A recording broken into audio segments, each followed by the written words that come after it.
தமிழ்நாடு அமைப்புச்சாரா தொழிலாளர் நல வாரியம் அப்படின்ற அட்டை வச்சிட்ருக்கவங்க 60 வயசுக்கு மேலே அவங்களுக்கு ஓய்வூதியமாக ரூ. 1200 வந்துட்டுருக்கு. அது கொஞ்ச காலமாக ஒரு 6 மாதமாக வரல, ஒரு 2 மாதமாக வரல அப்படின்னு சொல்லி நிறைய பேருக்கு அது ஸ்டாப் ஆகிருக்கு.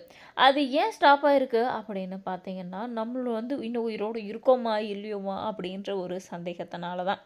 அதை நம்ம ஆன்லைன்லேயே அதை நம்ம கிளியர் பண்ணிட்டோம். நமக்கு இருக்கோம் அப்படின்ற ஒரு சான்றிதழை நம்ம செஞ்சுட்டோம் அப்படின்னாக்கா, கண்டிப்பாக நமக்கான பணம் நம்மளுடைய அக்கௌண்ட்டுக்கு வந்துடும். அத்தோடு மட்டும் இல்லை, இது வருஷம் வருஷம் ரினியூ பண்ணுற ஆப்ஷனும் இருக்குது. அதையும் நம்ம கரெக்டாக பண்ணிகிட்டே தான் வந்திருக்கணும். ஒவ்வொரு முறையும் நம்ம ரினியூ பண்ணும்போது நம்ம ஆன்லைன்லேயும் பண்ணிக்கலாம், இல்லை சேவை மையத்துக்கும் போய் பண்ணலாம். நம்ம இந்த தொழிலாளர் அமைப்பு சாரா இதில் இந்தளுடைய ஸ்கீமில் நம்ம எந்த ஃபார்ம் எது நம்ம எது பண்ணாலுமே அதுக்கு பணம் கட்டணம் எதுவுமே கிடையாது அப்படின்றது தான் நம்ம அந்த வெப்சைட் ஓப்பன் பண்ணும்போதே நமக்கு அதில் காமிச்சிருவாங்க. இப்போ நம்ம என்ன பண்ணுறோன்னு பார்த்தீங்கன்னா, பென்ஷனர்ஸ் லைஃப் சர்டிஃபிகேட், அதாவது ஓய்வூதியதாரர் ஆயுள் சான்றிதழ் அப்படின்றத ஆப்ஷனை நம்ம செலக்ட் பண்ணிவிட்டு அதில் போய் தான் நம்ம இருக்கோம் அப்படின்ற ஒரு அப்ளிகேஷனை நம்ம ஃபில் பண்ண போகிறோம். அது எப்படின்னு சொல்லி பார்த்தீங்கன்னா, அந்த ஆயுள் சான்றிதழை நம்ம ஃபஸ்ட்டு கிளிக் பண்ணிட்டோம்னா இந்த மாதிரி பேஜ் ஓப்பன் ஆகும். இதில் நம்ம போகணுன்னாக்கா நம்மளுடைய அந்த அடையாள அட்டை எண் நம்ம நம்மளுடைய மொபைல் எண்ணோட சேர்த்துருக்கிறத நம்ம இதில் போடணும். நல வாரியத்தில் புதுப்பித்தல், கோப்பு மனு, அப்புறம் சமர்ப்பித்தல் உள்ளிட்ட அனைத்து சேவைகளுக்கும் கட்டணம் எதுவும் இல்லை அப்படின்னு சொல்லிட்டு நம்ம ஒவ்வொரு பேஜ் ஓப்பன் பண்ணும்போதும் நமக்கு அது இன்ஸ்ட்ரக்ஷன் கொடுத்துட்டே தான் இருக்கும். அதே போல் இப்போ பதிவு எண், நம்மளுடைய கார்டு நம்பரையும் கொடுத்துட்டு அங்கே குட்டியாக ஒரு பாக்ஸ் இருக்கு இல்லையா, அதில் நம்ம டிக் பண்ணிவிட்டு நம்மளுடைய மொபைல் நம்பரையும் நம்ம அதில் என்ட்ரு பண்ணணும். அப்படி பண்ணி முடிச்சதுக்கு அப்புறமா நம்மளுடைய மொபைல் நம்பருக்கு ரிஜிஸ்டர் பண்ண நம்பருக்கு ஓடிபி வரும். ஓடிபி ரிசீவ் ஆனது ஒரு பேஜ் ஓப்பன் ஆகும். அதில் நம்மளுடைய ஆதார் கார்டை வச்சுக்கிட்டு நம்ம நின்று ஒரு ஃபோட்டோ எடுக்கிற மாதிரி வரும். அதை கிளிக் பண்ணிட்டோன்னா எல்லாமே முடிஞ்சிருச்சு. அடுத்து நம்மளுடைய விண்ணப்பம் எந்த ஸ்டேஜில் இருக்குது அப்படின்றத பார்க்கணும். விண்ணப்பத்தின் நிலை அப்படின்ற ஆப்ஷனை நம்ம செலக்ட் பண்ணிட்டோம்னா இந்த மாதிரி மறுபடியும் இன்னொரு பேஜ் ஓப்பன் ஆகும். இதில் போய் பார்த்திங்கன்னா, நம்மளுடைய அப்ளிகேஷன் ஸ்டேட்டஸ் விண்ணப்பத்தின் நிலையை அறிய அப்படின்னு சொல்லிட்டு அங்கே ஒரு நம்மளுடைய நம்பர் ஒன்று கொடுத்துருப்பாங்க. அந்த நம்பரை நம்ம போட்டுக்கணும், ஃபோன் நம்பரையும் போடணும். அதே போல் இந்த கேப்சாவும் கரெக்டாக போட்டு நம்ம சர்ச் கொடுத்தோம் அப்படின்னாக்கா நம்மளுடைய சர்டிஃபிகேட் ரெடி ஆகிடுச்சு. அதை அவங்க பார்க்குறாங்க, பரிசீலனை பண்ணுறாங்க அப்படின்றது தான் நமக்கு தெரியும்.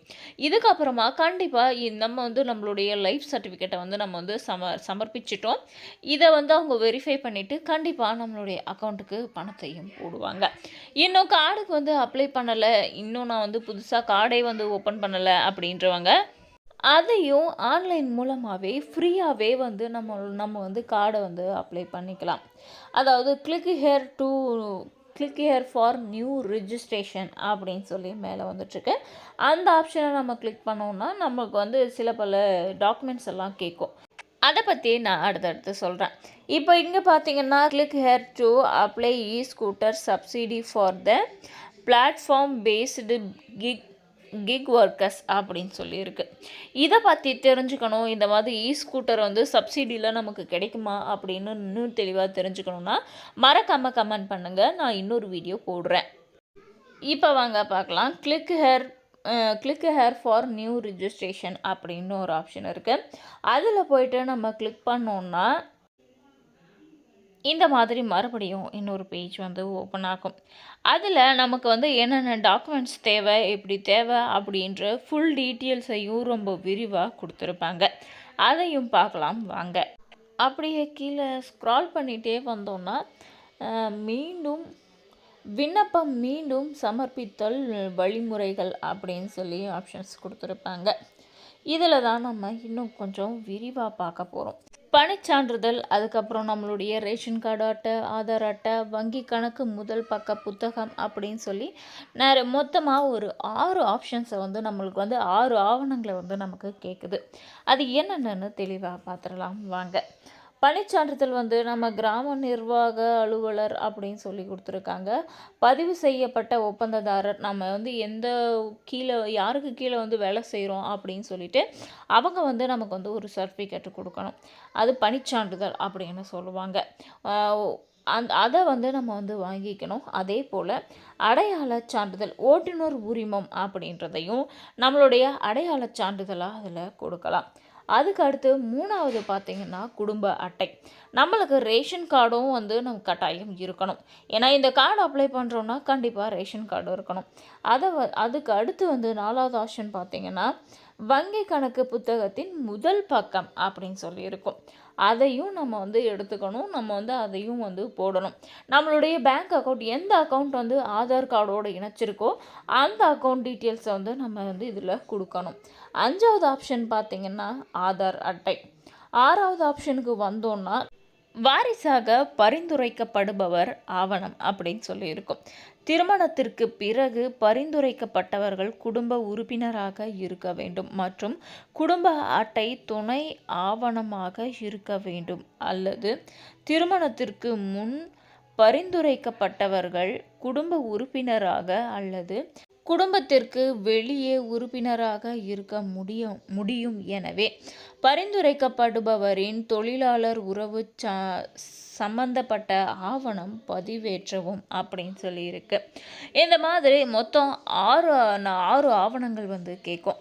இந்த 6 ஆவணங்களையும் சமர்ப்பிச்சுட்டு அதுக்கப்புறமா பதிவு செய்க ரிஜிஸ்டர் அப்படின்னு சொல்லி இருக்கும். அதில் நம்மளுடைய மொபைல் நம்பரை வந்து நம்ம யூஸ் பண்ண லாங் டைமாக நம்ம வந்து இந்த நம்பர் தான் யூஸ் பண்ணிகிட்ருக்கோம், இந்த நம்பர் தான் பர்சனலில் யூஸ் பண்ணிகிட்ருக்கோம் அப்படின்னும் போது அந்த நம்பரை கொடுத்து வந்து நம்ம வந்து லாக்இன் பண்ணிக்கணும். நம்ம வந்து உள்நுழையணும். இதுக்குள்ளே நுழைஞ்சிங்கன்னா கண்டிப்பாக ரெஜிஸ்ட்ரேஷன் வந்து கன்ஃபார்ம் ஆகிடும். நம்மளுடைய மொபைல் நம்பருக்கு வந்து மெசேஜ் வரும். இதை வச்சு அவங்க வந்து நம்மளுடைய அப்ளிகேஷனை பரிந்துரை செய்வாங்க, பார்ப்பாங்க. ஆவணங்கள் கண்டிப்பாக கரெக்டாக இருக்கும் பட்சத்தில் கண்டிப்பாக நம்மளுடைய விண்ணப்பத்தை ஏற்றுக்கொள்வாங்க.